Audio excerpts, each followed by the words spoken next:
जय हिंद। नमस्कार दोस्तों, कैसे हैं आप सभी। स्वागत करता हूं आप सभी का Anushka academy Udaipur YouTube channel पे। मैं आपका साथी आर्जाट लेके हाजिर हूं आप सभी के बीच में एक खास वीडियो। इस वीडियो में अपने देखने वाले हैं एक आपके लिए खास भर्ती के बारे में, जो आप सभी ने इस भर्ती के बारे में सुना होगा और आप भी इस भर्ती का इंतजार कर रहे होंगे। तो इस भर्ती के बारे में डिटेलली चर्चा करेंगे कि आपकी आखिरकार ये भर्ती कब तक आ जाएगी, नोटिफिकेशन कब तक आ जाएगा और इसके अंदर क्या सिलेबस रहता है, क्या योग्यता, क्या पद, ये सारी बात करने वाले हैं। भर्ती कौन सी है वो आप सबको पता है, जिसके अंदर राजस्थान जेईई भर्ती जो आपकी सहायक अभियंता की भर्ती आती है वो शानदार भर्ती होती है। बहुत कम पदों पे आती है, बहुत कम इसके अंदर कंपटीशन इसके मान सकते हैं, क्योंकि इसके अंदर एक बड़ी डिग्री करने के बाद ही आप फॉर्म लगाते हैं, तो इसके अंदर काफ़ी ज़्यादा कम जो कंपटीशन देखने को मिलेगा। तो अब इसके अंदर देखते हैं। सबसे पहले आपको पॉइंट टू पॉइंट व्यू, जिसके अंदर आप देखेंगे। सबसे पहले ये न्यूज़ बता देता हूँ मैं आपको, जो मंत्री जी के द्वारा कुछ ही दिन 5-7 दिन पहले ही कहा गया है कि आपके लिए जेईई की भर्ती बहुत जल्दी आने वाली है। जिसके अंदर सवाल जवाब करते हुए मंत्री जी ने बताया कि आवश्यकता अनुसार सरकार की ओर से इस वर्ष नई भर्ती की योजना बनाई जा रही है और जेईएन वे तकनीकी सहायक के करीब 1100 पदों पर शीघ्र ही भर्ती निकाली जाएगी।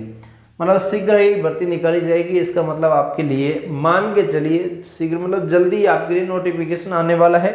और नोटिफिकेशन जब ऑफिशियली रूप से नोटिफिकेशन आता है तो उसके अंदर सारी चीज़ आपके लिए लिखी हुई होती है कि आपकी आयु क्या रहेगी, उसके अंदर आपकी योग्यता क्या रहेगी, उसके अंदर आपका ये भी रहता है कि आपका इसके अंदर परीक्षा पैटर्न क्या रहेगा। ये सारी तमाम जानकारियाँ इसके अंदर लिखी होती है। लेकिन ये कोई भर्ती पहली बार नहीं आ रही, ये पहले से भी आती है, अभी भी और नई भर्ती आएगी। तो अब पहले से आती है तो पहले वाली भर्ती के अनुसार अपने जानकारी तो पता होना चाहिए कि पहले वाली भर्ती में क्या था और नया क्या बदल सकता है, वो भी चीज़ें ट्राई करना चाहिए, देखना चाहिए। तो मैं पहले वाली भर्ती के नोटिफिकेशन के अनुसार आपको बताना चाहूँगा कि आप इसके अंदर जो सबसे पहले बात करूँगा सहायक कनिष्ठ अभियंता जो आपकी भर्ती है, जो कनिष्ठ अभियंता भर्ती जो आपकी है इसके अंदर, जिसके लिए 2020 के अंदर भर्ती आई थी, उस भर्ती का जो पाठ्यक्रम स्कीम है वही आपका 2024 की भर्ती के अंदर जो लागू होने वाला है। तो आप ये कतई मत सोचिए कि आपका इसके अंदर ज़्यादा कुछ चेंज होगा, ज़्यादा कुछ सेम रहेगा। तो इसके अंदर क्या होगा क्या नहीं होगा सारी बात करता हूँ। योग्यता और इसके अंदर आयु की जिक्र करता हूँ, तो इसके अंदर आयु नोट कर लीजिए आप। आपकी भी इसके अंदर आयु जो आपकी मिनिमम 21 वर्ष है, इसके बाद आप हाईएस्ट 40 साल है, प्लस माइनस इसके अंदर 3 और 5 साल की जो छूट मिलती है, प्लस 10 साल की भी मिलती है छूट। ये सब छूट इसके अंदर आपको मिलेगी, ठीक है। और इसके अंदर आपको मैं बताना चाहूँगा योग्यता के बारे में बता दूं तो योग्यता आपकी इसके अंदर काफ़ी ज़्यादा हाई लेवल की चाहिए, जिसके अंदर एक तो आपका मिनिमम तो डिप्लोमा हो सकता है, डिप्लोमा आपने कर रखा है तो भी चल जाएगा, या फिर आपने बीटेक कर रखा है तो भी इसके अंदर जो आपका चल जाएगा, कोई दिक्कत नहीं है, ठीक है। बीटेक भी चल जाएगा, इसके अंदर बीई भी चल जाएगा, ये सब इसके अंदर आपका चल जाएगा, कोई इश्यू नहीं है। इसी के अनुसार आप इसके अंदर डिप्लोमा या बीटेक वाले इसके अंदर फॉर्म लगा सकते हैं, आईटीआई वाले नहीं लगा सकते हैं। इसके अंदर 2 टाइप रहता है, जिसके अंदर 2 जो पेपर होते हैं भाग ए और बी के अंदर बटा हुआ होता है। तो इसके अंदर ये योग्यता मैंने आपको बता दी, आयु मैंने अपना जिक्र कर लिया। अब मेन टॉपिक रहता है कि आपके पास सिलेबस है, तो सिलेबस के अनुसार आप तैयारी करते हैं तो इसके अंदर सपना साकार हो सकता है, क्योंकि इस भर्ती के लिए सिलेबस काफ़ी लेंथी है, काफ़ी बड़ा सिलेबस है। अब सिलेबस बड़ा है तो आपकी भर्ती के लिए समय भी आपके पास पर्याप्त होना चाहिए, तभी आप इसके अंदर सफलता पा सकते हैं। आज से ही तैयारी स्टार्ट करते हैं, आज से, तो आप मान के चलिए 7 से 8 महीने तक आप तैयारी करेंगे, तब जाके इसका सिलेबस एक बार आप इसके अंदर आराम से बेसिक से पढ़ पाएंगे।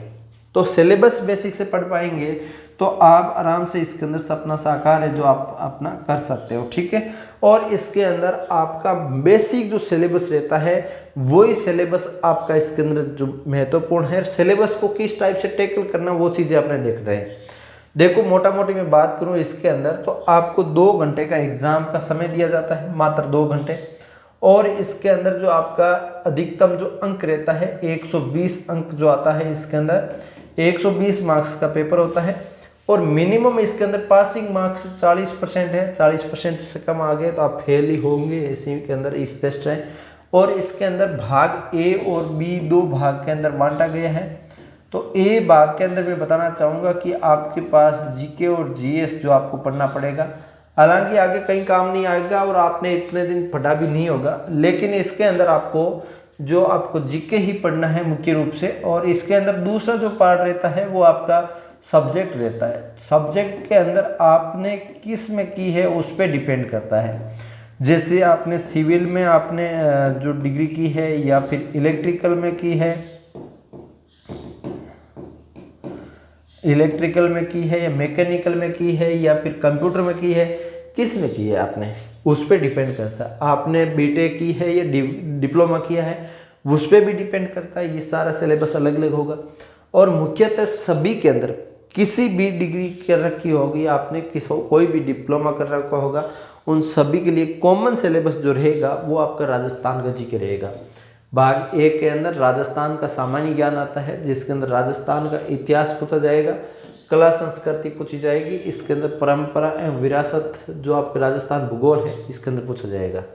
इसके अंदर आप थोड़ी मोटी पॉलिटी भी पढ़ लेना, क्योंकि पॉलिटी जो आपकी राज व्यवस्था है वो भी आपकी इसके अंदर पूछी जाती है कई बार, लेकिन इसमें लिखा नहीं है, आप पढ़ लेना, साथ में काम आएगा, ठीक है।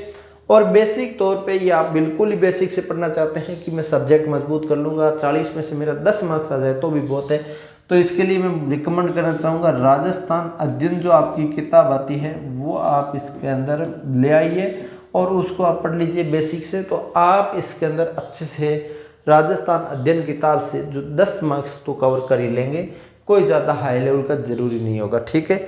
और इसके अंदर सेकंड पार्ट आपका बहुत मजबूत होगा,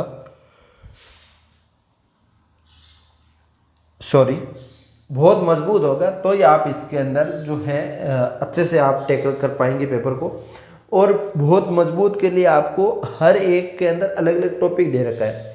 जैसा उदाहरण के रूप में आप भाग ए का यहाँ पे देख रहे हैं, तो इसके अंदर आपका इतिहास, कला संस्कृति, साहित्य, परंपरा, विरासत के लिए अलग अलग टॉपिक दिया है। जैसे कि राजस्थान के इतिहास के प्रमुख स्रोत दे दिए, राजस्थान की प्रमुख प्रौद्योगिकी सभ्यता दे दी, सभ्यता के अंदर कालीबंगा, गणेश्वर, बेराट, ये सब आपकी इसके अंदर सभ्यताएं आ गई, ठीक है। और इसके अंदर राजस्थान के प्रमुख राजवंश, उनकी उपाधियां दे दी। राजवंश मतलब आपका मेवाड़, मारवाड़, बीकानेर, इसके अलावा इसके अंदर आपका सारा ही मान लीजिए आप चौहान वंश वगैरह, इसके अंदर सारा ही आ गया, अजमेर के चौहान वगैरह, तो इसके अंदर राजस्थान के राजवंश सारा आ गया। मुगल और राजपूत का संबंध मेवाड़ की ये इसी के अंदर टॉपिक में हो जाएगा, वैसे आप पढ़ेंगे तो। वैसे तो इसके अंदर किन के साथ किया था, नागौर के साथ किया था, मेवाड़ में किसके साथ किया था, बीकानेर का किसके साथ किया था, इसी हिसाब से सारा इसके अंदर आपको पढ़ना होगा, ठीक है।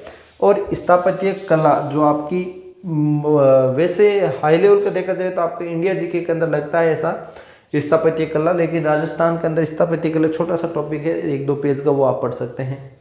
और इसके अंदर महत्वपूर्ण किले, स्मारक, रचनाएं, वो आप पढ़ सकते हैं। राजस्थान के धार्मिक आंदोलन, देवी देवताएं, राजस्थान की प्रमुख चित्रकलाएं, शैलियाँ, हस्तशिल्प, ये सब इसके अंदर आपको देखना पड़ता है। ये आपका जो बेसिक से सिलेबस जो आपका है जीके पेपर का, मैंने आपको वैसे बता दिया है कि ये जो पैटर्न रहता है आपको पढ़ना होता है, ठीक है। राजस्थान का भूगोल लगभग पूरा मान के चलिए, कला संस्कृति, इतिहास पूरी मान के चलिए, तो ये सब आप देखना होता है, ठीक।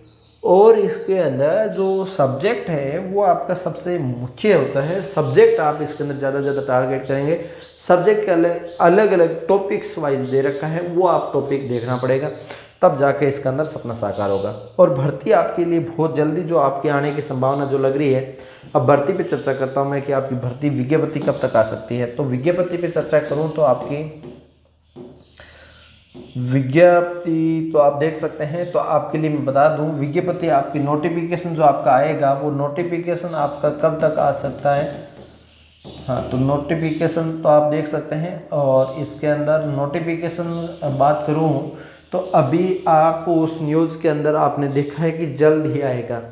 जल्द, मतलब आप ऐसा मान के चलिए आपका दिसंबर तक, नवंबर दिसंबर तक आपका इसके अंदर जो नोटिफिकेशन है जो आपका आ सकता है। नवंबर या दिसंबर तक आपका इसके अंदर नोटिफिकेशन जो आ सकता है, ठीक है। नवंबर दिसंबर तक आपका इसके अंदर जो जैन भर्ती के लिए नोटिफिकेशन है वो आ सकता है। एग्ज़ाम आप नोटिफिकेशन के 6 महीने बाद ही मानिए, और 6 महीने आप मान के चलिए, तो 6 महीने के हिसाब से आप देखें तो अप्रैल, मई और जून 3 महीने में आपका एग्ज़ाम हो सकता है। अप्रैल,